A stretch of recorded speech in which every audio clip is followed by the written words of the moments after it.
These 8 habits quickly transform my life. And if you try them for just 7 days, they'll transform yours too. I went from an ADHD mess to someone who can run several multi-million-dollar companies while still having time for my family, travel, and my hobbies. In this video, I'm gonna show you how to build habits that will start your day clear and prepared, build energy and stay consistent, set up your environment so progress feels automatic, and many more improvements that will make your life feel easier and better every week. All starting with winning tomorrow, today.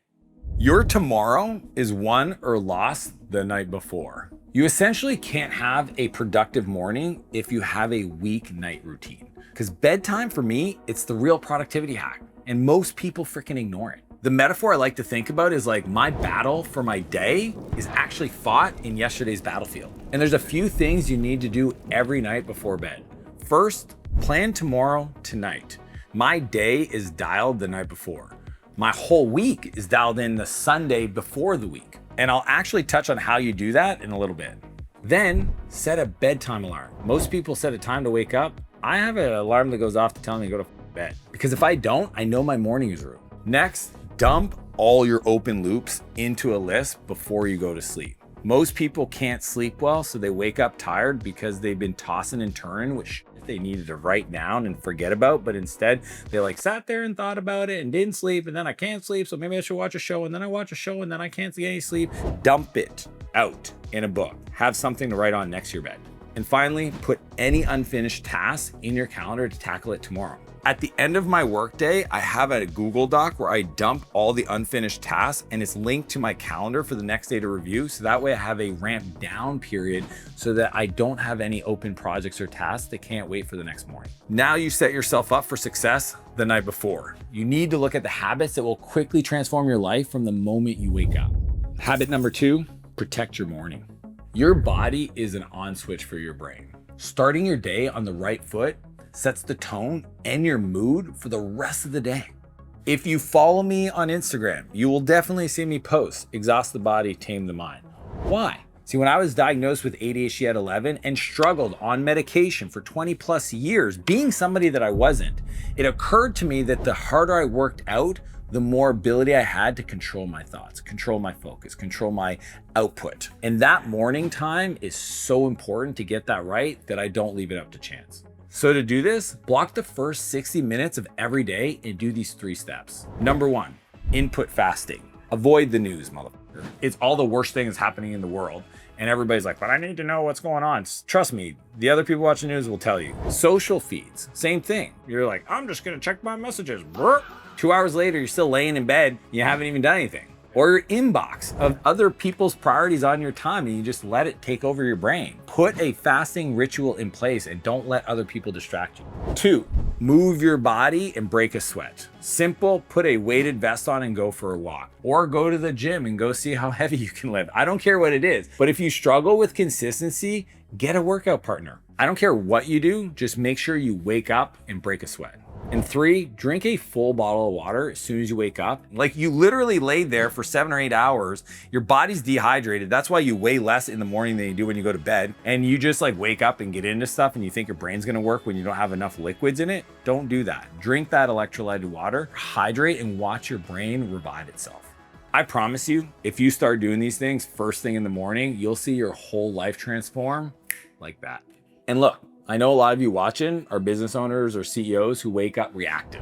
Inbox, Slack, fires. That's why your weeks disappear. That's why the first thing I do with every coaching client is install the 5 daily non-negotiables that help them operate from momentum instead of chaos. I've helped thousands of very high-level entrepreneurs transform their businesses and their lives. So if you're a business owner, you're trying to cross 7 figures and becoming the leader you need to be, find me on Instagram, Dan Martel, and DM me the word YouTube coach, and I'll see if I can help.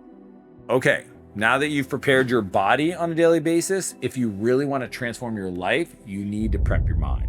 Habit number 3, mindful journaling. You get in life what you focus on. And if you don't learn that you are not your thoughts, then you won't actually create this separation, the learning. See, when you can write out your goals, write out your strategies, write out your desires, that act takes it out of here, which is a bad place to keep things, and gets it out of your head. And the cool part is it only takes 5 minutes. Like, I'm not asking you to sit there and journal for an hour. And it's not about writing a book other people are gonna read. It's just about getting your thoughts out of your mind. When I was in my mid-20s, I remember I was dealing with a massive issue at work. And one of my mentors gave me a simple suggestion. Hey man, wake up tomorrow, write everything that's on your mind down and finish it with some gratitude. See, my problem is I was spiraling in my head, and as soon as I put it on paper, I can look at it, I could process it. That act of doing that writing every morning is what got me through it. And this is why I follow the 1-2-3 method. And here's how you do it. First, do the one big brain dump on anything on your mind. Look, you do the dump at night and you gotta have a dump in the morning. Anything that's on your mind that is just like open loops or challenges or conversations you should have or concerns you have, just dump it out on paper. Then set 2 priorities for the day. Like today, I want to accomplish these 2 things. Most people want to do 3 or 5 or 7 or 10. Look, if you just got 2 meaningful projects completed for that day, you can take that momentum if you want into 3, 4, 5, up to 10. It doesn't matter. I always write down 2. And finally, 3 things you're grateful for. But here's the trick. One of those has to be the most mundane thing ever. When I was going through that really tough time in my business, one of my gratitude items was my coffee cup. Because I'll tell you, I was so grateful for the coffee in my cup. And I wrote that down for 6 months. That might be the reason I got through it. This will get all the clutter, that mess that's in your mind, and get it out on paper so you can organize it in a way that allows you to attack it. So now that your mind is clear and you've prepped things, you've organized things, we need to transform your life by training your mind. Habit number 4, learn daily. This one is a non-negotiable. I don't care if I have 3 minutes, I'm feeding my brain. Because here's what my billionaire mentor said to me a long time ago. He said, if you already knew everything you needed to know to be successful, you'd be successful. So by the fact that you're not, you don't. See, school was never meant to teach you what to learn. School was meant to teach you how to learn. And most people forgot that. I wish somebody would have said that to me. It's not about reading a book, it's about studying a book. For $30, I can buy the blueprint of somebody who's accomplished the thing that I'm trying to do, spent 30 years of mastery on that one topic that I've never done before, and I can study and learn from that person in 6 to 8 hours. Come on. When I look back on my life and I think of like these moments that changed everything for me, when I'm 17 and I'm in rehab and I discover this yellow book on Java programming, and that passion that I discovered in that moment around writing code, reading literally saved my life. And it can do it for you too. Today, I think I've read over 1,600 books. I buy courses on things weekly, and I have an unlimited budget for my mind. Why? Every reader may not be a leader, but every leader is definitely a reader. When you look at Elon, you look at Oprah, Zuck, they've all attributed their success to reading. So here are 4 tips on how to efficiently learn every day.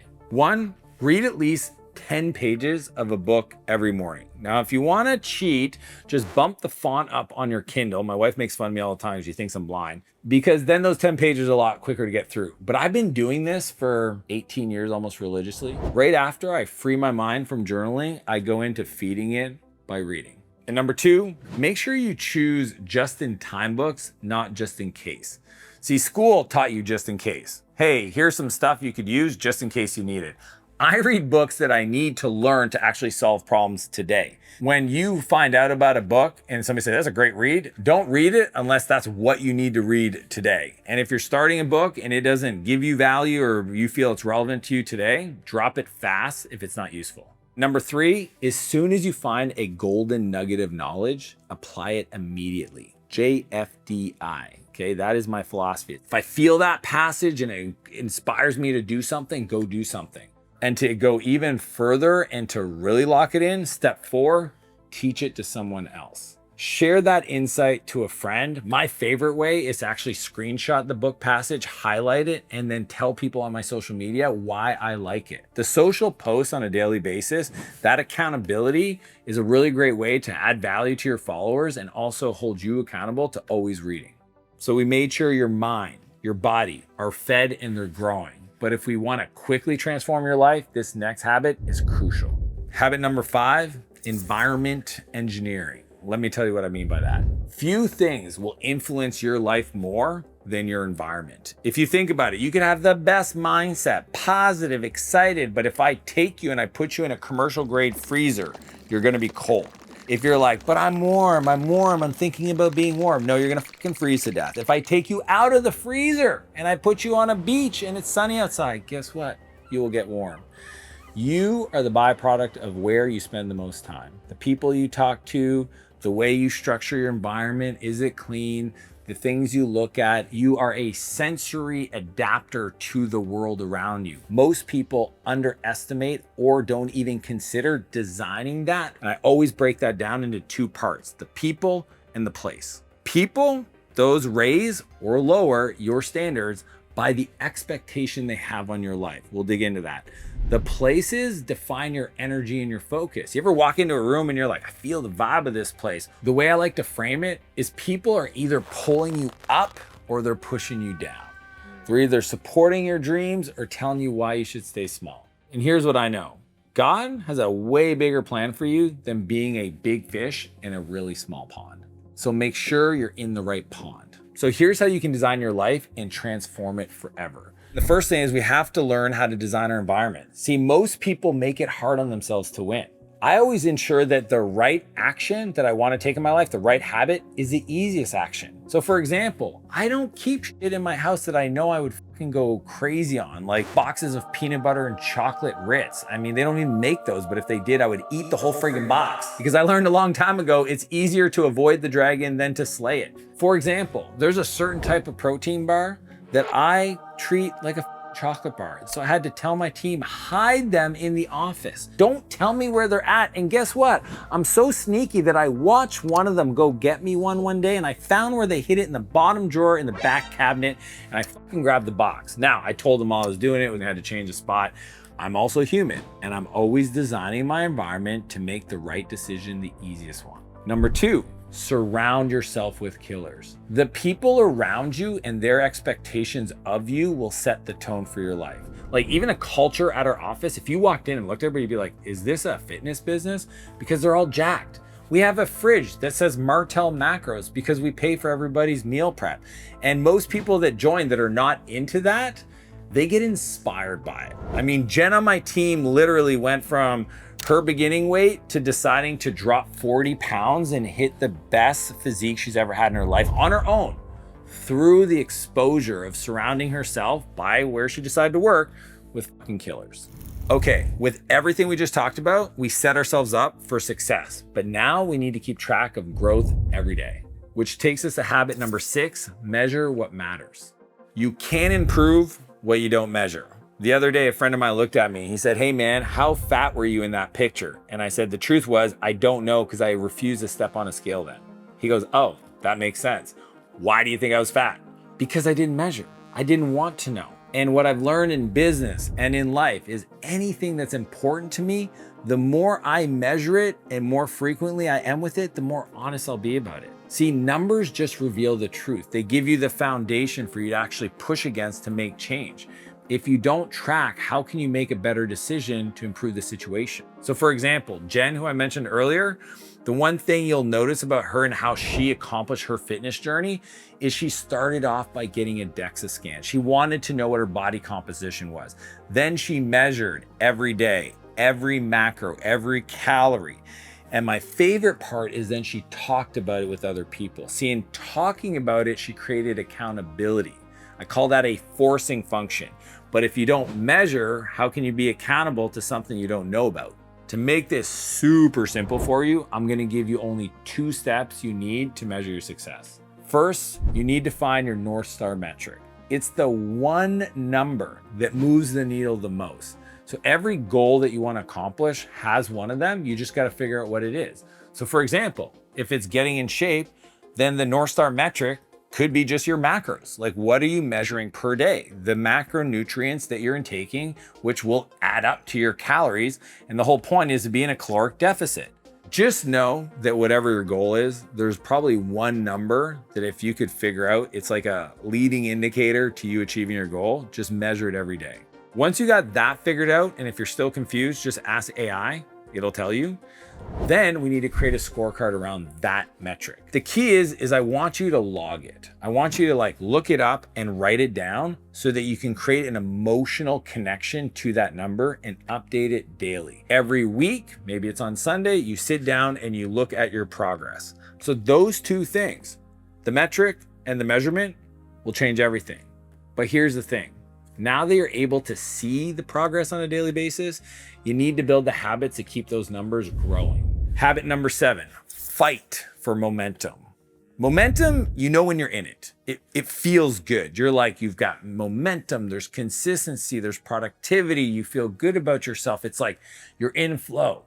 Positive momentum, when you're in it, compounds faster because everybody else sees it and they're like, what are they doing different? How do I support them? You just act differently. So my whole thing is you're either spiraling up or you're spiraling down. If you woke up today and you're 10 pounds heavier, there was a day in the past where you woke up and you might have made a simple decision to skip the gym. But that one day turned into 6 days, turned into 30 days, and all of a sudden now you got on 10 pounds. If you start to spiral down, you want to catch it quick. What's funny is that's the natural state. Like most people, when they start to win, they almost feel guilty about it and then they kind of lose the momentum. Look at your habits, look at your mindset. Whatever worked, keep doing it. Fight to stay in it. Don't let other people convince you. Like if you look at the difference between winners and losers, is that winners have bad moments, but losers have bad days. How do you actually stay in momentum? How do you protect yourself? There's only 3 things you got to keep in mind. 1, done is better than perfect. If you know you should go to the gym, just get up and get outside and go for a run. Like don't overcomplicate it. Just do anything, right? Those tiny little wins will add up. Just get it done even if it's just sloppy. Number 2, kill negative momentum immediately. Anytime you feel somebody or something, people or place, kind of get in your way from being in momentum, you have to be honest with yourself and just say, I gotta create some space.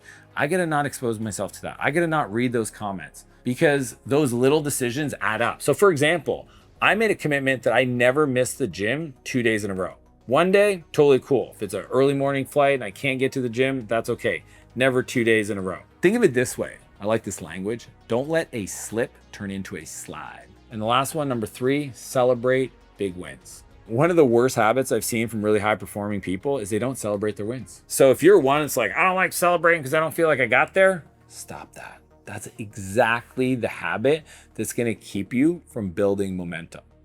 Now, before we move on to the last habit, let me warn you, it may not be what you want to hear. But if you actually want to transform your life, it might be the most important habit of them all. Habit number 8, choose hard always. I believe pain is the perfect teacher.